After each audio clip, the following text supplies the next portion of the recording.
Welcome back to my channel, Ramir Boulder.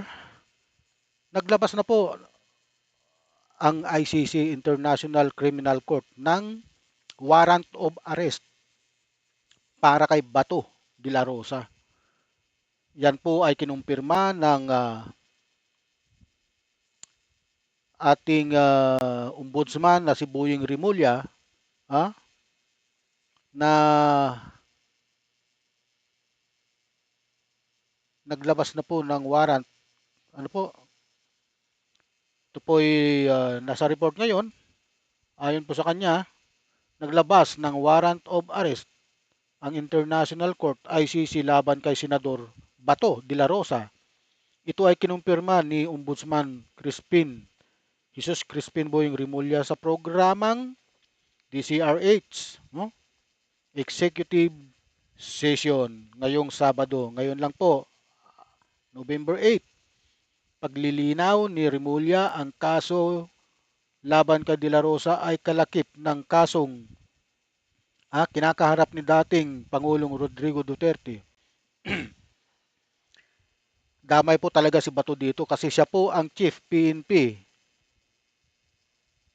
nung pinatupad ang drug on war, ay war on drugs ni Duterte na tatapusin sa loob lamang ng 3 hanggang 6 na buwan. Natapos ba? Hindi. Hanggang ngayon, mayroon po. Kaya yun po ay napakalaking kalukuhan po talaga ang pangyayaring yun. Kaya nauwi sa crimes against humanity. Ano? Kasi nga napakaraming namatay sa war on drugs na yan ni Duterte. Ano? Pati mga sibilyan ay mga inosenteng bata nadamay dahil nga baril dito, baril doon, pag pinaghinalaan ka, bang bang. Walang salisalita yan, bang bang. Kasi may reward eh. Pero tinatanggi nila na may reward silang binigay. Pero ang sabi ng mga pulis, mayroon daw. Ayon sa mga investigasyon, mayroon talagang reward. Uh, may tatanggi pa ba natin yan? Uh, ang sabi naman niya, ang sabi niya, hindi daw siya natatakot. Ang sabi ni Bato, sa warrant of arrest na yan, okay, wala naman. Bakit ka naman matatakot kung in-implement mo lang naman ang ipinag-utos sa'yo ng presidente? Di ba? Dapat lang na sumunod ka sa mga utos ni Digong dahil presidente siya, ikaw ang nilagay niyang chief PNP. Sumunod ka sa mga, kasi chain of command yan eh. Chain of command, nasa presidente yan ang order, bibigay niya yung order sa'yo, order mo yan sa mga pulis mo. Ayon po dito sa kabila, mukhang after ng baha na dulot ng bagong tino, panibagong baha naman ang nagbabadya. Pero this time, ang baha ay magmumula sa luha ng mga didisit. Sabi po nung isang uh, Pinoy and Pinoy Reels and Follow Group. Ano kaya ang masasabi ng mga didisit na nagsasabi na Trililing is lying about the warrant of arrest ni Senador Ronaldo Bato de la Rosa, also known as General Peebles Luha. Didishit said that Trillanes was lying and they told Trillanes in your dreams. Sabi daw po ng mga supporters ng mga Duterte. I am 100% sure na naiihina sa takot si Senador Ronald Bato de la Rosa. Paano siya ngayon magpapasaklulo sa Senate President hindi sila magkakampi. Waiting for the warrant of arrest of Bungo, Inday Sara, and former is OJ Aguirre. Congratulations to the Filipino people fighting against the atrocities and AJK committed by the Rodrigo Duterte administration. Ayan, ang dami pong mga ICC arrest warrant versus Bato out. Ito po ang mga bagong report ngayon, ano, bagong labas na balita. Basa po tayo ng mga komento, ano? Ito. ICC issues warrant of arrest versus Senator Bato de la Rosa. As per Ombudsman Rimulya, arestuhin nyo muna si Saldico at Speaker Romualdez bago si Senador Bato. Napaghalata talaga kayo. Matagal na po itong kasong to. Nauna pa ito sa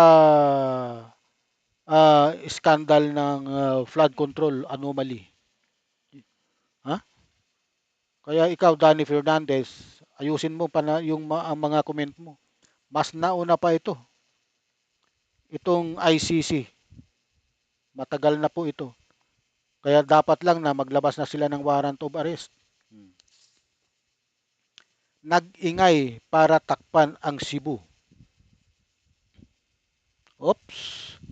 Nag-ingay para takpan ang Cebu? Ano ba ang may Cebu? Yung baha na nagdulot ng maraming nasawi. Kanino ba pagkakamali 'yun? Pagkakamali ba ng administrasyon ni Marcos? O baka hindi niyo nalalaman na ang mga flood control diyan ay ginawa nung panahon ni Duterte. Ha? Na ayon po kay Pamela Baricuatro, ang buting governor ng Cebu ay substandard at ghost. Kaya po malala ang naging pagbaha. Isa na po dyan yung pag-construct, yung pagtayo ng Monterrasas high-end residential na malaki ang naging contribute niya sa pagdaloy ng tubig nang wala sa ayos. Malamig ang Pasko ni Bato. Malamig talaga, doon ka magpapasko sa magginaw na lugar eh. So, kikidnapin nyo na naman si Bato gaya ng ginawa nyo kay PRN. Hindi po kidnapping ang nangyari doon. Lihitimong pag-aresto po yan. Dahil nga sa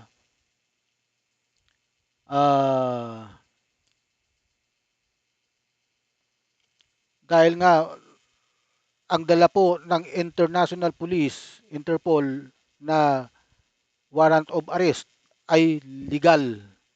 Hindi po yan. Nasa ano po yan? Nasa Republic Act 9851 Chapter 7 ng Section 15. Ha? Na kilala rin bilang Philippine Act of Crimes Against International Humanitarian Law, Genocide and Other Crimes Against Humanity. Yan po ang batas dyan na ginagamit upang arestuhin. Hindi po basta-basta aresto to. May sinusunod pong batas dyan. Ano po?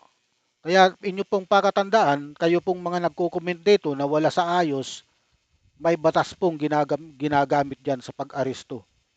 At ang batas na yan ay Republic Act number 9851.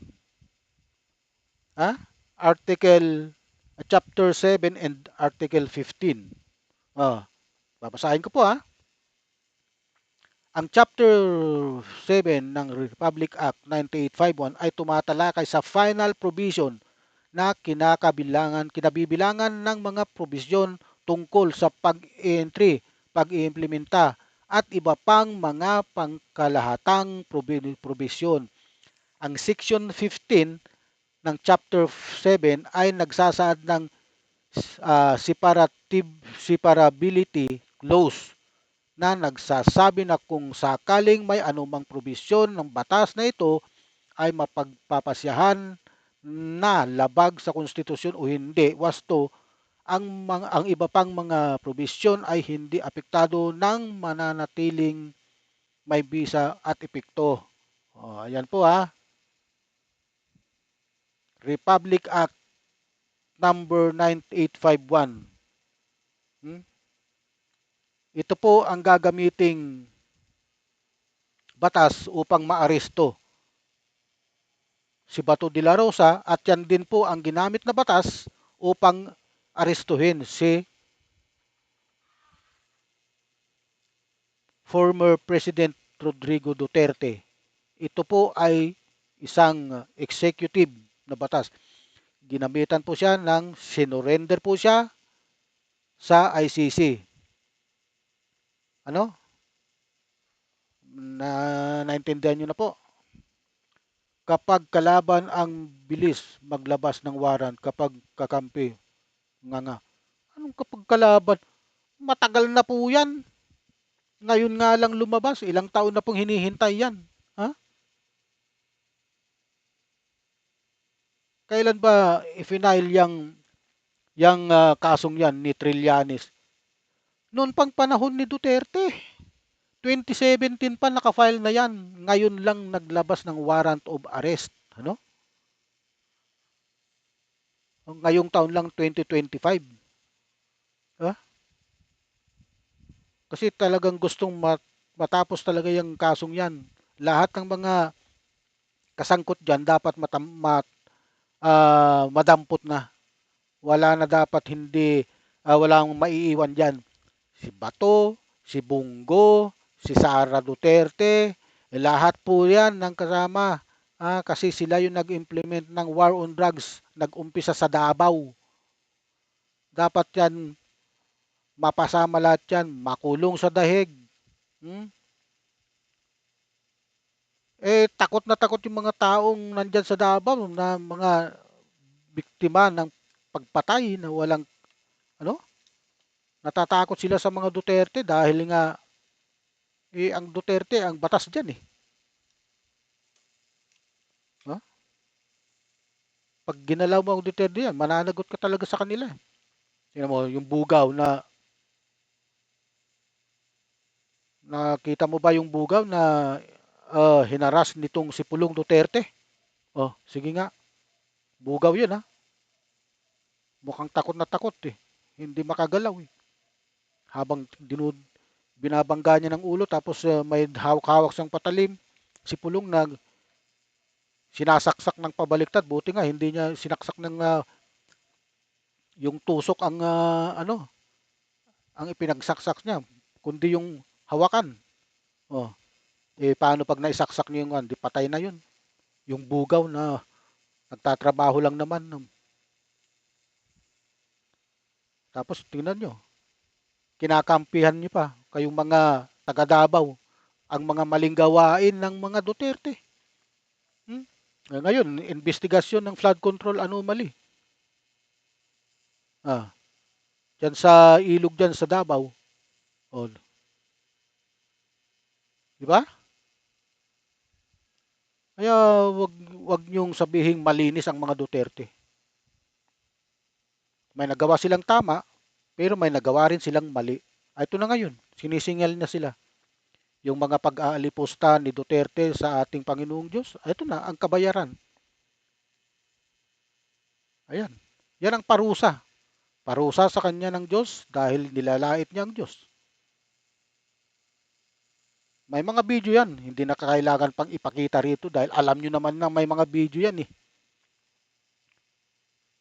Matalas ang kanyang pananalita.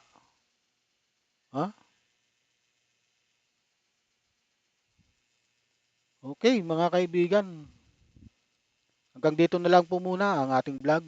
Huwag niyo pong kalimutang mag-like and subscribe sa aking channel. Mabuhay po kayo. Marami pong salamat.